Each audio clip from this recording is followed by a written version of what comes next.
मित्रों नमस्कार। दोपहर मेट्रो डिजिटल टीवी के लिए मैं राजेश सिरोठिया। अभी अहमदाबाद में हुए बोइंग विमान के राख जो है, जो दुर्घटनाग्रस्त विमान है, उसकी राख शांत भी नहीं हुई थी कि ईरान जो है आग की चपेट में आ गया। और वो क्यों आया? क्योंकि इजराइल ने ये 200 जेट फाइटर्स प्लेन ने तेहरान सहित 6 ठिकानों पर हमले किए। उनके परमाणु ठिकानों पर हमले किए, सैन्य ठिकानों पर हमले किए, उनके बैलिस्टिक प्रोग्राम को तहस नहस किया, उनके 6 न्यूक्लियर वैज्ञानिकों को मार डाला। इजराइल का दावा तो ये है कि उसके 4 कमांडर चीफ जो है, उनके 4 सैन्य कमांडर, उनके सहित जो है 20 सैन्य अफसर भी मारे गए हैं।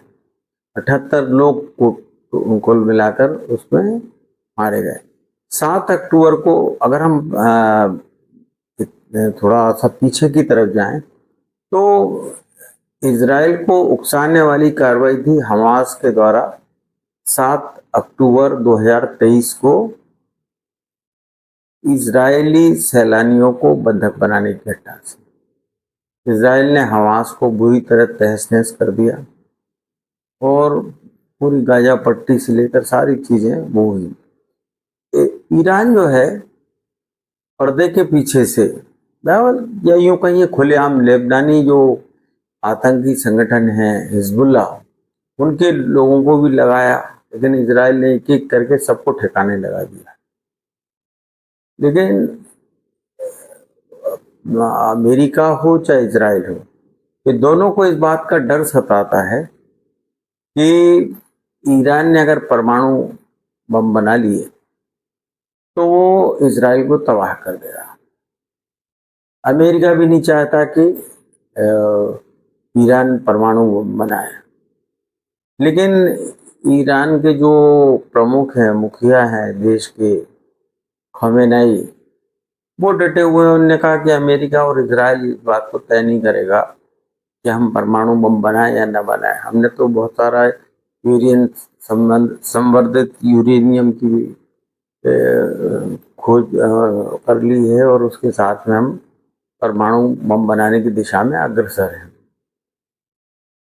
क्योंकि हमास और हिजबुल्लाह को नेस्तनाबूद करने के बाद इजराइल चाह रहा था कि इनके परमाणु ठिकानों को खत्म करके सारा जो विवाद और फसाद है उसको ही खत्म कर दिया जाए, क्योंकि खतरा परमाणु बम से ही ईरान के।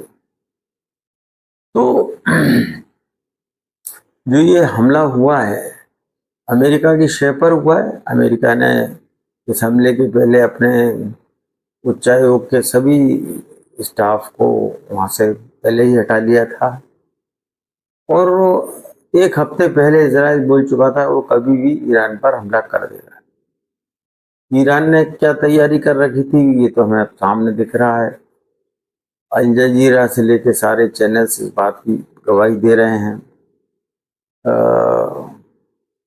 खुद ईरान ने अपने 2 परमाणु वैज्ञानिकों और एक सैन्य कमांडर जो की रेवोल्यूशनरी फोर्स है, इस्लामिक रेवोल्यूशनरी फोर्स के गार्ड के उनके मारे जाने की पुष्टि की है।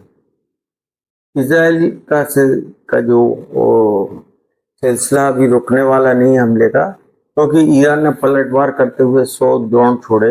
हालांकि उनमें से एक भी ड्रोन जो है वो इजराइल की सीमा तक नहीं जा पहुंचा और उसके पहले ही इजराइल की जो आधुनिक तकनीकी वो जो प्रणालियां हैं उन्होंने उसको नष्ट कर दिया। कहने को तो ईरान जो है 19 परमाणु हथियार तो भी बने या नहीं बने तो नहीं कह सकते, लेकिन जो उनके पास में रक्षा उपकरण हैं, चाहे थल सेना के हों, चाहे नेवी के हों, चाहे उनके जो थल सेना की जो बड़ी बड़ी उपकरण हैं वो इजराइल से काफ़ी ज़्यादा है। लेकिन इजराइल की जो मॉडर्न टेक्नोलॉजी है उसका मुकाबले ईरान कहीं नहीं ठहरता है। अब इस हमले से क्या असर होगा, सबसे बड़ा सवाल ये है। हमला तो हो गया और ईरान पर हमला करके इजराइल ने, जो इजराइल पर हमास और हिजबुल्लाह के जरिए प्रॉक्सी वॉर लड़ रहे थे ईरान को और उनके नेता खमेनी को सबक सिखाने के लिए, अब सीधा जड़ पर प्रहार करने का फैसला किया। अब इस फैसले से क्या होगा? ये हमला बहुत इस तरह से नहीं है कि जो इतने सीधे साधे तरीके से निपट जाएगा, क्योंकि इस हमले ने अब देश के नहीं, विश्व के ज्यादातर देश जो मुस्लिम देश है, मुस्लिम ब्रदरहुड है, उनको बहुत ही प्रतिशोध की मुद्रा में डाल दिया है। चाहे वो मिडिल ईस्ट के जो अरब के मुल्क हैं या और भी दूसरे मिस्र, इजिप्ट और सारे जो देश हैं, मुस्लिम बाहुल्य देश हैं, या तुर्की है, ये सब बेचैन हैं। लेकिन अरब के जो हुक्मरान हैं वो तो इस मामले में शांत हैं, लेकिन जो मुल्ला मौलवियों के द्वारा पढ़ाए जाने वाले या उनका अनुसरण करने वाले जो मुस्लिम हैं, वो आक्रोश से भरे हुए हैं समझे से, और वो इसके लिए बदला लेने के लिए उतारू हैं, आमदा है या होंगे आगे चल के। अरब मुल्कों की बात किया तो अरब मुल्कों का तो बहुत ज़्यादा पैसा जो है अमेरिकी बैंकों में जमा है। उनका अरबों खरबों रुपया वहाँ पर अमेरिकी बैंकों में है। उनके जो है हजारों टन सोना जो है अमेरिकी बैंकों में है।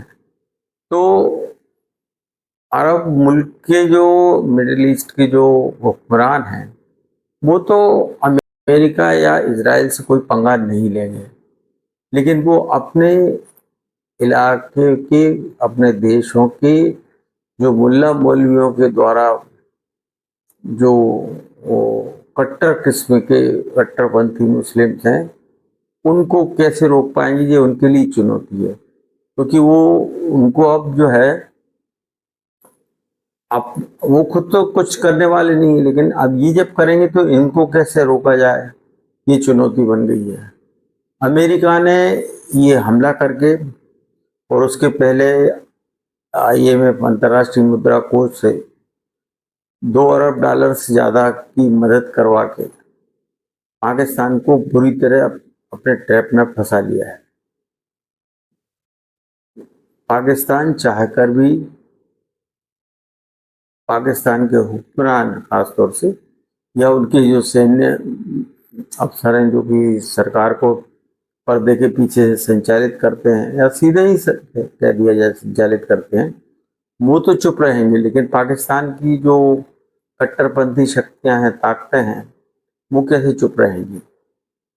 तो इसके बहुत दूरगामी नतीजे जो है होने वाले हैं। और ये जो प्रॉक्सी वार से इसकी शुरुआत हुई थी हमास और हिजबुल्लाह से, अब ये ईरान से सीधे युद्ध के रूप में तब्दील हो गया है। ईरान ने कहा कि वह पलटवार करेगा, उसने किया भी, हालांकि विफल रहा, लेकिन वो आगे भी चुप नहीं बैठने वाला। तो इजराइल जो है वो तो और भी आगे की तैयारी करके बैठा है। उसने बहुत ही प्लान तरीके से, जब उसने हमास और हिजबुल्लाह को के संगठनों के प्रमुख कमांडरों को ठिकाने लगाया और उनको गाजा पट्टी को पूरा नष्ट कर दिया, तो उसके बाद उसकी रूट जो कॉज जो है आतंक की, वो ईरान को अब खासतौर से सिर्फ ईरान एक ही कारण से हो रहा है। अमेरिका बार बार कह रहा था उससे कि आप अपना परमाणु कार्यक्रम बंद कर दीजिए, हमें आपसे कोई गुरेज नहीं। लेकिन तो ईरानी जो कट्टरपंथी वो राष्ट्रपति हैं उनके खमेनी, वो जो है इससे पीछे हटने को तैयार नहीं। वो कहते हैं कि इजराइल या अमेरिका थोड़ी तय करेगा। तो जाहिर सी बात है कि ये युद्ध जो है अभी और चलेगा और आगे बढ़ेगा। इसमें कई और मुस्लिम देश तो नहीं कूदेंगे, लेकिन उन देश के लोग जो है वो फिर हमास और हिजबुल्लाह जैसे आतंकी संगठनों का चूल्हा ओढ़ के इजराइल पर हमला करने की कोशिश करेंगे, लेकिन अमेरिका पूरी तरह से जो इजराइल के साथ खड़ा हुआ है, तो उसने जो मुस्लिम बिरादरी के देशों के हुक्मरानों को तो शांत कर रखा है, क्योंकि सब अपने अपने कारणों और अपने स्वार्थों के कारण इनके सामने कुछ कह नहीं सकते, यहाँ तक कि पाकिस्तान भी। लेकिन बाकी चीज़ों से अब क्या असर होगा, ये बहुत देखने वाली बात है।